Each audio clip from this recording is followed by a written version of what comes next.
नमस्कार and welcome you all at इंडोलोगस। आज का टॉपिक है हमारे पास ज्योग्राफी के इंपॉर्टेंट एमसीक्यूज़। यहाँ पे हम देखेंगे पीवाईक्यू से संबंधित कुछ क्वेश्चंस। ये अलग अलग पेपर में पूछे गए पीवाईक्यूज़ हैं। चलिए शुरू करते हैं इस क्लास को।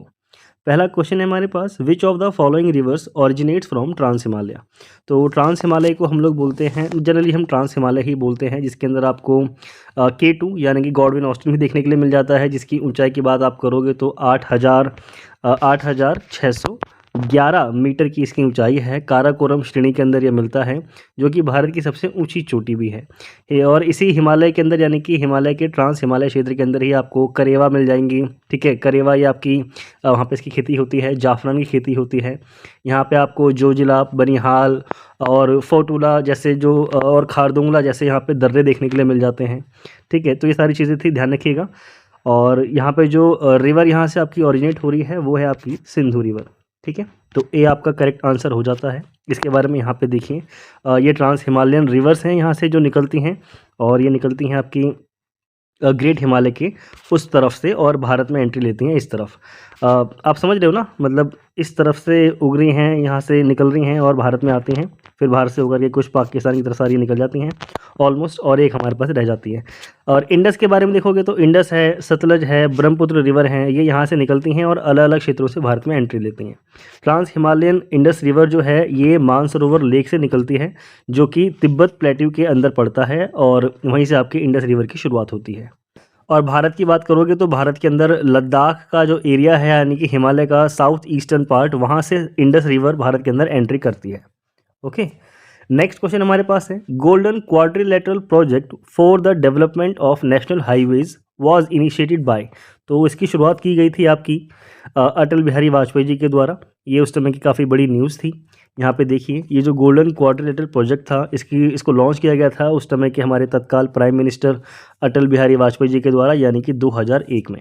और इस प्रोजेक्ट के बाद से भारत की जो जीडीपी है वो बहुत ज़्यादा ग्रोथ भी हुई थी, क्योंकि उस समय हमारे देश में कनेक्टिविटी का बहुत बड़ा इशू था, और गोल्डन क्वाड्रिलेटरल की वजह से भारत को 4 कोनों में जोड़ दिया गया था। ठीक है, गोल्डन क्वाड्रिलेटरल ये एक हाईवे है, हाईवे नेटवर्क है जो कनेक्ट करता है चारों तरफ से भारत को, जिसके अंदर आपके मेजर क्षेत्र जो इंक्लूड किए गए थे उनमें था इंडस्ट्रियल क्षेत्र, एग्रीकल्चर क्षेत्र और कल्चरल सेंटर्स। इनके थ्रू इनमें कनेक्ट किए गए थे, उनको बनाया भी गया था। ये लार्जेस्ट हाईवे प्रोजेक्ट था इंडिया का और 5th लॉन्गेस्ट था वर्ल्ड का। ये फैक्ट ध्यान रखिएगा। नेक्स्ट हमारे पास है, Which of the following ports is the first port that was developed after independence in Gujarat state? तो करेक्ट आंसर है आपके पास कांडला। ठीक है, कांडला को ध्यान रखिएगा, ये आपका पहला बंदरगाह था जो गुजरात में बनाया गया था स्वतंत्रता के बाद। ओके, तो सी आपका करेक्ट आंसर है। इसके बारे में देखिए कुछ जानकारी। कांडला पोर्ट जो है ये सिचुएट करता है आपका गल्फ ऑफ कच्छ के अंदर गुजरात में। ये लार्जेस्ट पोर्ट है इंडिया का। ठीक है, वॉल्यूम के टर्म्स में मैं बता रहा हूँ इसको, और ये आपका 100 मिलियन टन आपका जो कार्गो है, कार्गो फ्रेट होते हैं, उनको डील कर सकता है। इसको कंस्ट्रक्ट किया गया था 1950 के अंदर, और मेन सी पोर्ट था ये वेस्टर्न इंडिया की तरफ से। ठीक है, यानी कि हमारा जो ये वाला एरिया है इसकी तरफ से का ये डील करता था, और पाकिस्तान के कराची पोर्ट जो था उसका ये आपका एक तरह से सब्स्टिट्यूट प्रोवाइड करता था अब बाकी देशों को।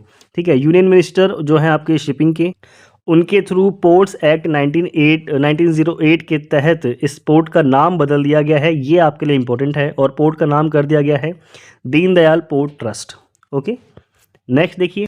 अच्छा, इस क्वेश्चन को करने से पहले ना यहाँ पे थोड़ी सी जानकारी और देख लो। जैसे कि अगर हमने अभी ये आपका पोर्ट वाला क्वेश्चन किया है, तो नेशनल वाटरवे 1 जो है वो इलाहाबाद से हल्दिया को जोड़ता है, और इसकी लंबाई है 1620 किलोमीटर।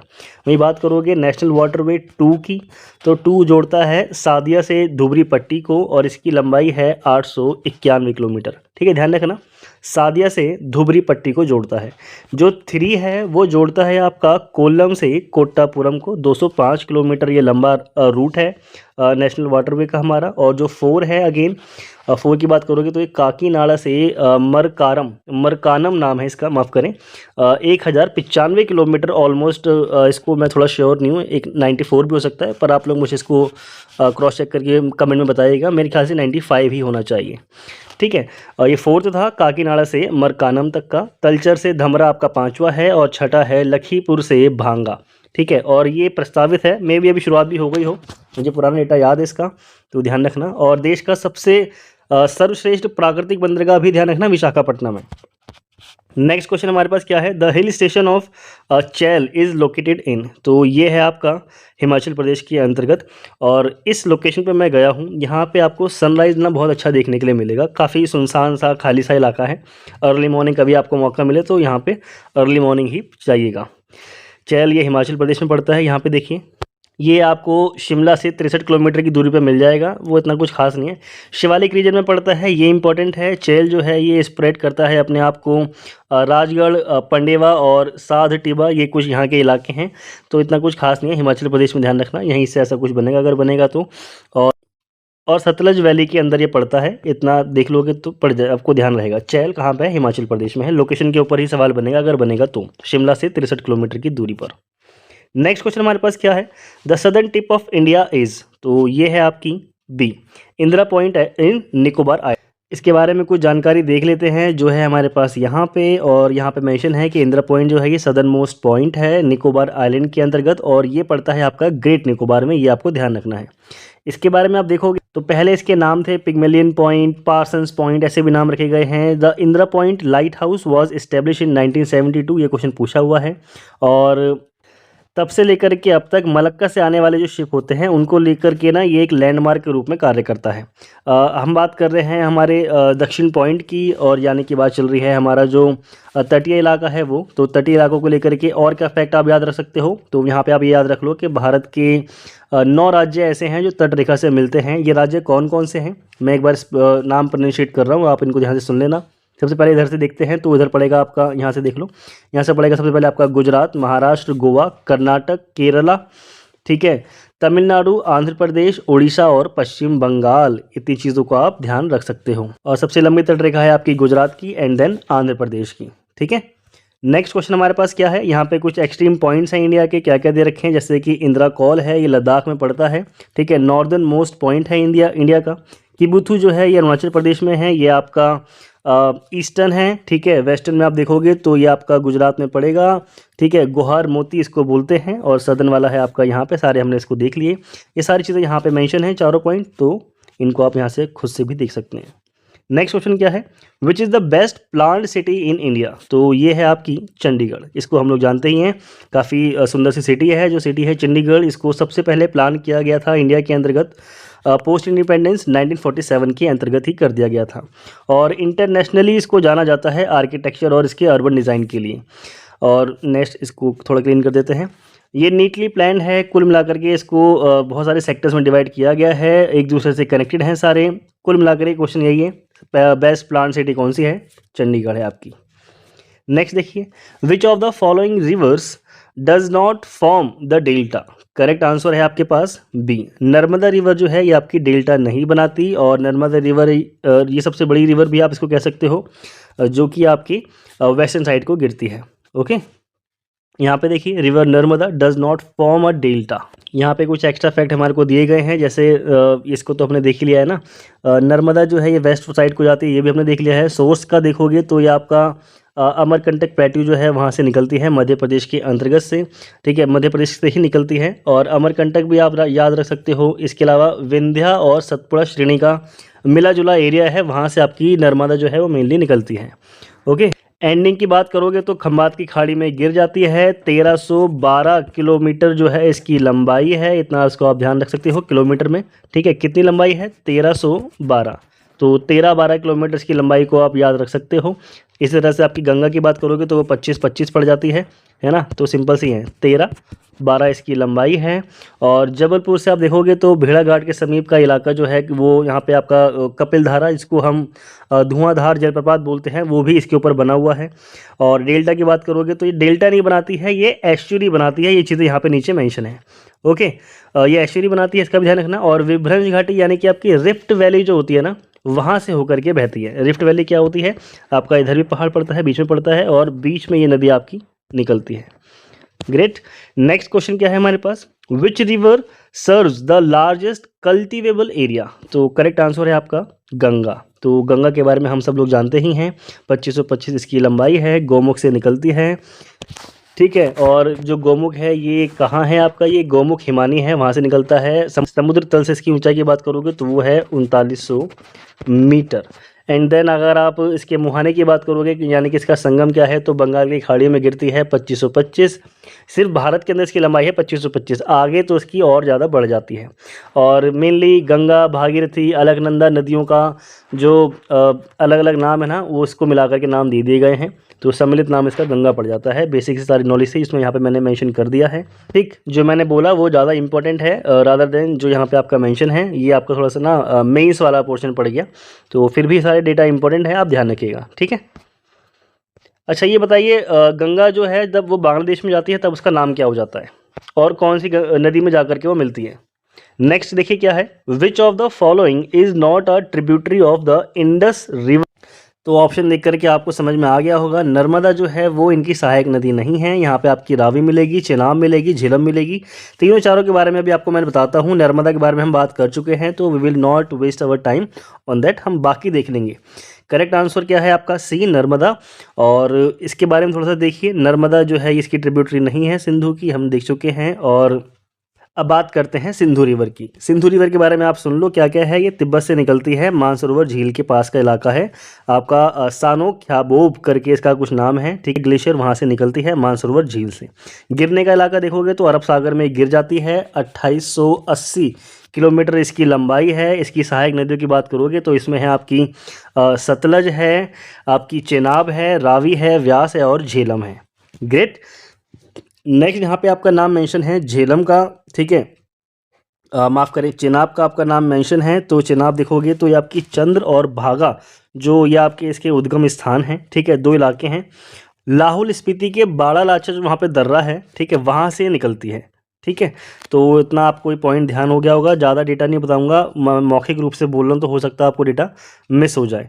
तो सिंधु नदी का इसका मुहाना है, सिंधु में जाकर के मिल जाती है। स्पेसिफिकली नहीं गिरती, ध्यान रखना।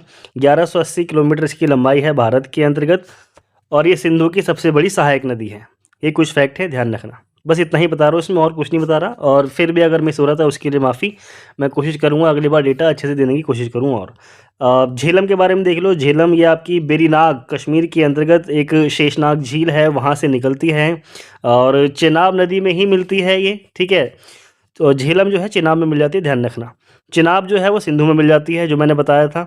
लंबाई की बात करोगे तो 724 किलोमीटर जो है इसकी टोटल लंबाई है, जबकि भारत में इसकी लंबाई है मात्र 400 किलोमीटर। ठीक है, श्रीनगर में शिकारा और या मतलब शिकारा ही है वो इसके ऊपर चलाए जाते हैं। कुल मिलाकर के एंटरटेनमेंट वाली नदी है, इतना आप ध्यान रख सकते हो। अब देखते हैं हम लोग अपना नेक्स्ट क्वेश्चन। आप लोग प्लीज़ एक बार पीछे जा करके थोड़ा स्लो करके इसको देख लेना। मेरी स्पीड नॉर्मली फास्ट रहती है, तो मैंने बहुत आसानी से समझाने की कोशिश करी है। नेक्स्ट देखिए क्या है हमारे पास। क्वेश्चन है, which one of the following is not a twin city. Answer है दिल्ली और न्यू दिल्ली। ये तो हम जानते हैं, इसकी न्यू दिल्ली जो है कैपिटल है भारत की। और हैदराबाद, सिकंदराबाद ये ट्विन सिटी हैं। कोलकाता और होवराहा ये आपकी ट्विन सिटी हैं। नेक्स्ट आपके पास दुर्गापुर और आसनसोल, ये भी आपकी ट्विन सिटीज़ हैं। यहाँ पे देखिए दिल्ली और न्यू दिल्ली, दिल्ली और नोएडा जो है इनको ट्विन सिटीज़ कहा जाता है। ये फैक्ट इंपॉर्टेंट है। नेक्स्ट देखिए क्या है, the Jawaharlal Nehru port is located in. तो ये है आपका मुंबई के अंतर्गत। यहाँ पे मैंने सारी चीज़ें जो इंपॉर्टेंट आपके बंदरगाह हैं वो मैंने मेंशन कर दिए हैं। थोड़ा सा जूम इसको करके देख लीजिए। जैसे ये आपको यहाँ पे मिल जाएगा मुंद्रा, कांडला, जामनगर, ये आपके गुजरात के पोर्ट हैं तीनों। उसके बाद मुंबई में आपको मिलेगा गोवा एंड देन मंगलोर। ठीक है, ये आपका आर्टिफिशियल यानी कि खुद के ह्यूमन मेड है, ये मैन मेड है। कोचीन एंड देन आपका तूतीकोरिन, चेन्नई में विशाखापट्टनम, पारादीप, कोलकाता एंड देन हल्दिया, ये सारे आपको देखने के लिए मिलेंगे। नेक्स्ट देखिए यहाँ पे जानकारी क्या दी गई है। JNPT जो है इसका जो पहले नाम था वो था आपका नाहवा शेवा पोर्ट। नवी मुंबई का इलाका है, वहाँ ये पड़ता है। ये इंडिया का नंबर 1 कंटेनर पोर्ट भी है। ठीक है, और भारत में जितने भी कंटेनर आते हैं उनका हाफ से ज़्यादा जो कंटेनर की कैपेसिटी है वो ये अकेला ही संभाल लेता है। फिलहाल अभी न्यूज़ भी आई थी इसके बाद कि अडानी का जो पोर्ट है वो सबसे बड़ा हो गया है। तो पोर्ट की बात करोगे तो उसको कमीशन किया गया था 26 मई 1989 के अंतर्गत। नेक्स्ट देखिए क्या है हमारे पास। यहाँ पे कुछ ईस्टर्न साइड के कोस्ट हैं और वेस्टर्न साइड के कोस्ट की तरफ हमारे जो पोर्ट्स हैं वो सारे यहाँ पे मैंने मेंशन कर दिए हैं। ठीक है, तो ये तूतीकोरिन, एन्नौर, चेन्नई, हल्दिया, कोलकाता, पारादीप और विशाखापट्टनम पूरी लिस्ट दे दी गई है। ये है आपके आपके ईस्टर्न साइड वाले और ये हैं आपके वेस्टर्न साइड के। तो स्क्रीनशॉट ले लो, थोड़ा थोड़ा देख लेना, बीच में याद हो जाएगा। नेक्स्ट देखिए क्या है, in which Indian state is Nathula pass situated. तो नाथुला है आपका सिक्किम के अंतर्गत। यहाँ पे कुछ ये पासेस के नाम दिए गए हैं, बहुत इंपॉर्टेंट हैं, ठीक है। कुछ यहाँ पे फ़ोटो भी लगा दी गई हैं, इनको भी आप देख सकते हो, जैसे कि पेंगोंग सो ये लद्दाख में पड़ता है, नाकुला सेक्टर ये आपका सिक्किम के अंदर पड़ेगा। कुछ ये चीज़ें फ़ोटो के थ्रू आप इनको देख लेना। फिलहाल ये चीज़ें जो हैं ये आपको रटनी पड़ेंगी, जिस हिसाब से यहाँ पे देख लो। काराकोरम जो है जम्मू कश्मीर में मिलेगा, जो जिला लद्दाख में मिलेगा, पीर पंजाल जम्मू कश्मीर में, बनिहाल जम्मू कश्मीर में, बुर्ज जिला जम्मू कश्मीर में, शिपकिला हिमाचल प्रदेश, रोहतांग हिमाचल प्रदेश, बाड़ालाचा हिमाचल प्रदेश, लिपुलेख मिलेगा उत्तराखंड, माना उत्तराखंड, ये दो हैं उत्तराखंड में, इंपॉर्टेंट हैं दोनों, हमेशा पूछे जाते हैं।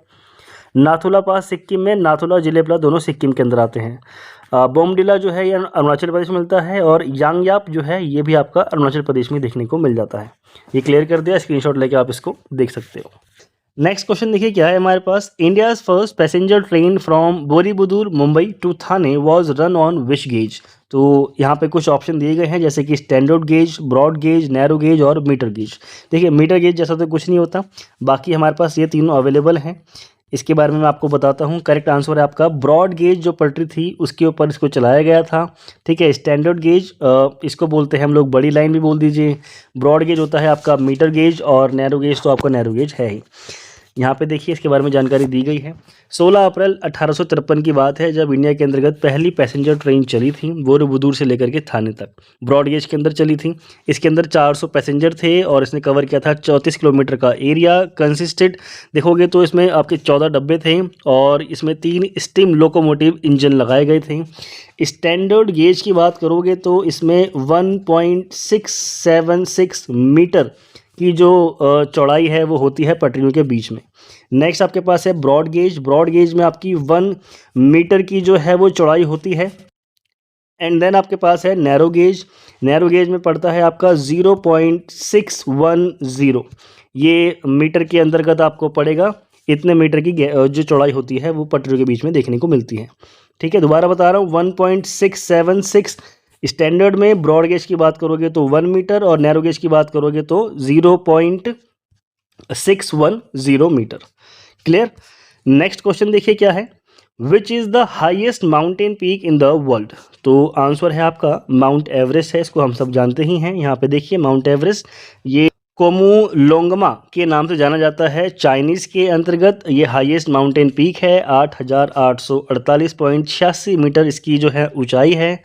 और हिमालय ही इसको हिमालय श्रेणी के अंदर ही पड़ता है, नेपाल के अंदर पड़ता है। इसको पहले XV के नाम से जाना जाता था, ठीक है। टेथिस सागर की जो उसके अंदर जो संरचनाएं हुई थी, चेंजेस हुए थे, उसकी वजह से हिमालय जो आपका बना था। और हिमालय भी आपका 4 श्रेणियों में देखने के लिए मिल जाता है, जिसमें आपका पहले मिलेगा पंजाब हिमालय, जिसकी लंबाई है वो है 560 किलोमीटर। एंड देन आपको मिलेगा कुमायूं हिमालय, वो है 320 किलोमीटर का। नेक्स्ट आपके पास है नेपाल हिमालय, वो है 800 किलोमीटर का। और फिर है आपका असम हिमालय, वो है 720 किलोमीटर का, ठीक है। तो ये कुछ बेसिक सी जानकारियाँ थी, इनको आप ध्यान में रख सकते हैं। नेक्स्ट क्वेश्चन देखिए क्या है हमारे पास, ये है विश्व की सबसे लंबी नदी का नाम क्या है। तो ये है आपकी नील रिवर, ओके। और सच में खूबसूरत भी है, जैसी दिख रही है ना ऐसी ही है, मतलब ये तो थोड़ी सी एडिटिंग हो जाती है लेकिन ऑलमोस्ट ऐसी ही दिखती है। लॉन्गेस्ट रिवर है वर्ल्ड की नील रिवर, अफ्रीका के अंदर पड़ती है और लेक विक्टोरिया से इसकी जो है उत्पत्ति देखने को हमें मिल जाती है। क्रॉस करती है ये ईस्टर्न पार्ट से, आपका सहारा डेजर्ट क्रॉस करते हुए आती है पूरी, और मेडिटेरेनियन सी में ये गिर जाती है। नेक्स्ट देखिए हमारे पास क्वेश्चन क्या है, which is the smallest continent in the world. तो ये है आपका ऑस्ट्रेलिया।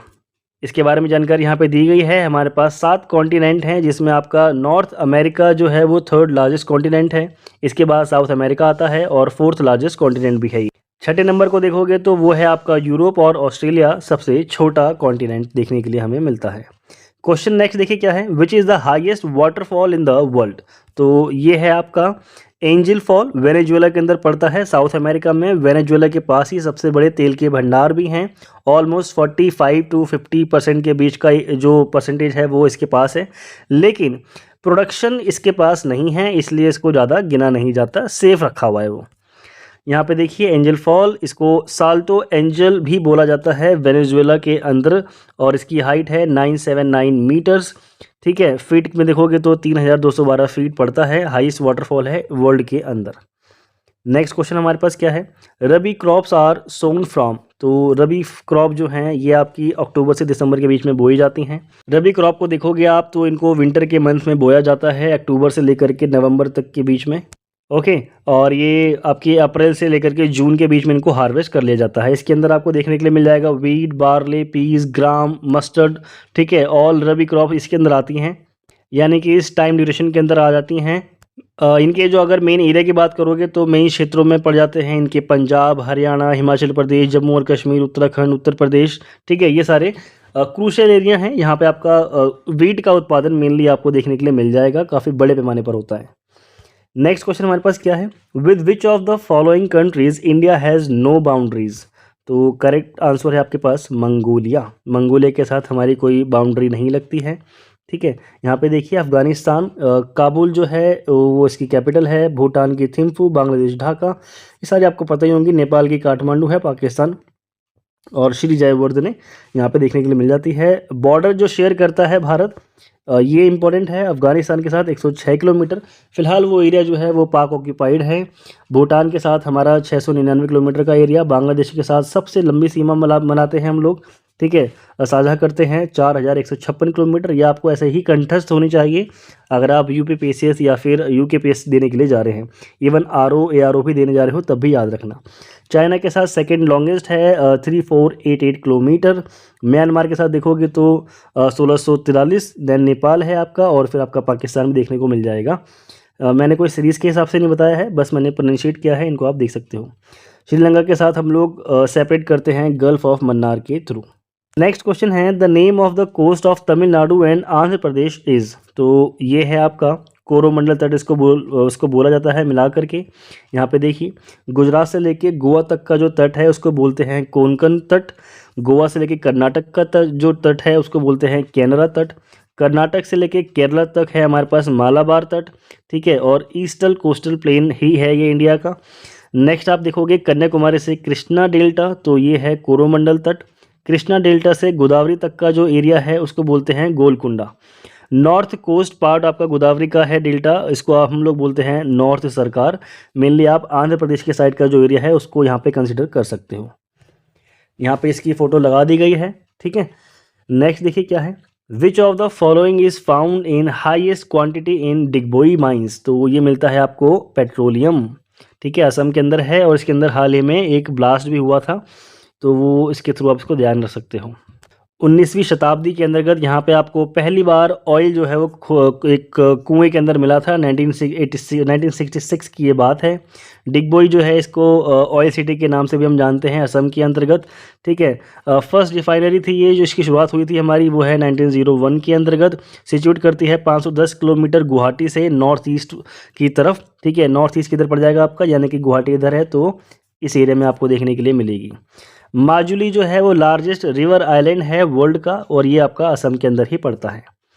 ओके, यहाँ पे देखिए कुछ मेजर माइंस हैं इंडिया की, जैसे डिगबोई है ये असम में पड़ती है, एंड देन आपका बॉम्बे हाई ये बॉम्बे में ही है। सिंह भूमि झारखंड के अंदर, रानीगंज वेस्ट बंगाल, झड़िया आपका है झारखंड के अंदर, कोडरमा है झारखंड, कोलार और हट्टी ये कर्नाटका में है।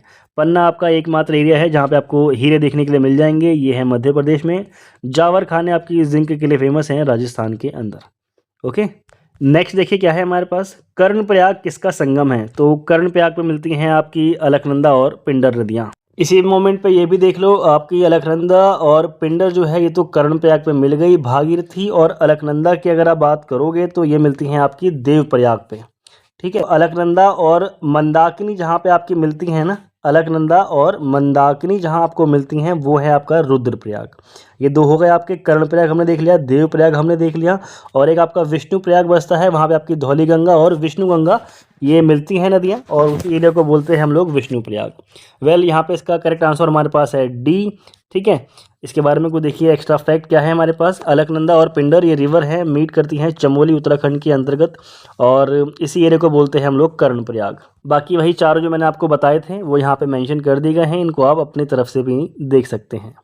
नेक्स्ट देखिए क्या है, गारो, खासी और जयंतिया जनजाति किस राज्य में मिलती हैं? तो ये है आपकी मेघालय।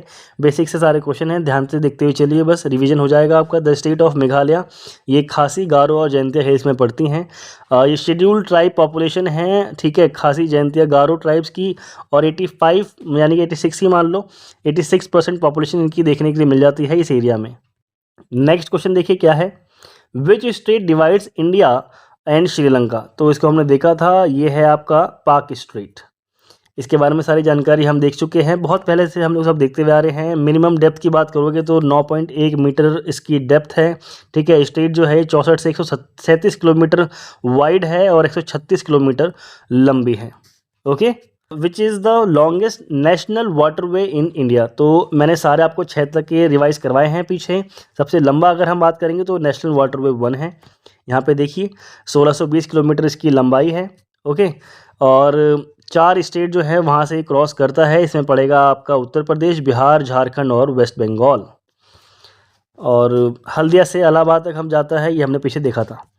नेक्स्ट देखिए क्या है हमारे पास, ये पूरी वाटरवेज की लिस्टिंग कर दी गई है। अब तो हमारे पास बढ़ करके बहुत सारे हो गए हैं, और ये सारी लिस्ट यहाँ तक है। मेन जो हमारे पास शुरुआत में थे मैंने आपको बताए, और अभी सरकार की तरफ से जितने हमारे कर दिए गए हैं, लिंक कर दिए गए हैं, उनको आप यहाँ पे देख सकते हो लिस्टिंग के थ्रू। नेक्स्ट देखिए क्या है, स्वेज नहर किन 2 समुद्रों को जोड़ती है? तो ये जोड़ती है आपकी मेडिटेरेनियन सी को और रेड सी को। इसके बारे में यहाँ पे जानकारी दी गई है। स्वेज कैनाल जो है ये आर्टिफिशियल सी लेवल वाटरवे है, इजिप्ट के अंदर बना हुआ है, कनेक्ट करता है मेडिटेरेनियन सी को और रेड सी को। स्वेज कैनाल, इसको 17 नवंबर 1869 में शुरू किया गया था। 10 साल लगे थे इसको बनाने में। 193 किलोमीटर इसकी टोटल लंबाई है। वर्ल्ड ट्रेड के अंतर्गत ये आज भी क्रूशियल लेवल जो रोल है वो अपना अदा कर रही है। नेक्स्ट देखिए क्या है, first census in India was conducted in the year of? तो ये था आपका 1872 के अंतर्गत ये हुआ था, ठीक है। यहाँ पे देखिए इसकी पूरी जानकारी दी गई है। पर मेयो के टाइम में जब ये हुआ था ना, तो इसको पूरे भारत में नहीं किया गया था, तो उसका डेटा पूरा माना नहीं गया। 1881 से दोबारा से शुरुआत की गई रिपन के टाइम में, और तब से लेकर के अब तक हर 10 साल में होती आई है। इस साल कोविड की वजह से इसको डिले किया गया था, मे भी अब देखते हैं कब होगा। ओके, देखिए, the mass movement of rock debris on earth down a slope is referred as to? तो इसको हम लोग क्या बोलते हैं? करेक्ट आंसर क्या है आपका? लैंडस्लाइड। ओके, अब जब बड़ी मात्रा में आपका एक तरह से अपरदन जिसको हम बोलते हैं, ये बड़ी मात्रा में होने लगता है ना, पूरी पूरी चट्टानें गिरने लगती हैं कटाव की वजह से, तो उसको हम लैंडस्लाइड बोल देते हैं। वही ये कहना चाह रहा है। नेक्स्ट देखिए क्या है, मृदा निर्माण के निम्नलिखित में से कौन सा कारक मृदा के संचयन को निर्धारित करता है? तो वो है आपका रिलीफ।